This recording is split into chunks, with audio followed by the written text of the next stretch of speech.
de devenir un luxe, car les droits de scolarité là-bas atteignent des sommets inégalés au pays. Imaginez, ça coûte un peu moins de 6 000 $ en moyenne pour étudier dans l'une des 11 universités de la province, ce qui est 3 fois plus élevé qu'au Québec. Les observations de Denis Martin-Chabot.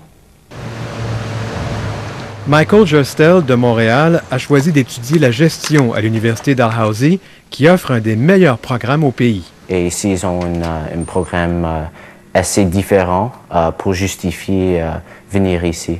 C'est pas offert dans les autres régions du pays. C'est très unique, en fait. Unique au point que ça vaut la peine de payer les 5 700 $ en droits de scolarité exigés par l'université, presque 3 fois plus qu'au Québec pour un programme similaire. La province du Québec subventionne leur université au niveau le plus mieux que toutes les autres provinces du Canada. C'est pas facile pour une province pauvre comme la Nouvelle-Écosse d'en faire autant que le Québec. Surtout qu'ici, il y a 11 universités pour une population de moins d'1 million d'habitants.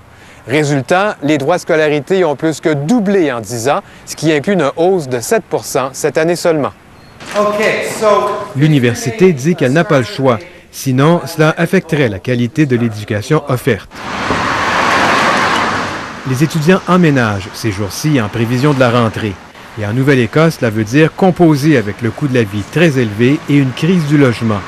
Pour son modeste 4,5 qu'il partage avec un autre étudiant, Michael Justel doit payer un loyer de 950 $ par mois. D'abord, j'ai travaillé pendant l'été. Je travaillais dur, j'ai gagné beaucoup de sous, j'ai économisé. Donc, ça va me durer ici pour l'appart et la bouffe et tout ça, j'espère. Michael a aussi obtenu des prêts, mais il sera très endetté à la fin de ses études. Pour d'autres, ce sont les parents qui s'endettent. Et dans les deux cas, donc, il faut faire des sacrifices. Et en Nouvelle-Écosse, cela veut dire en faire un peu plus chaque année. Denis Martin-Chabot, Radio-Canada, Halifax.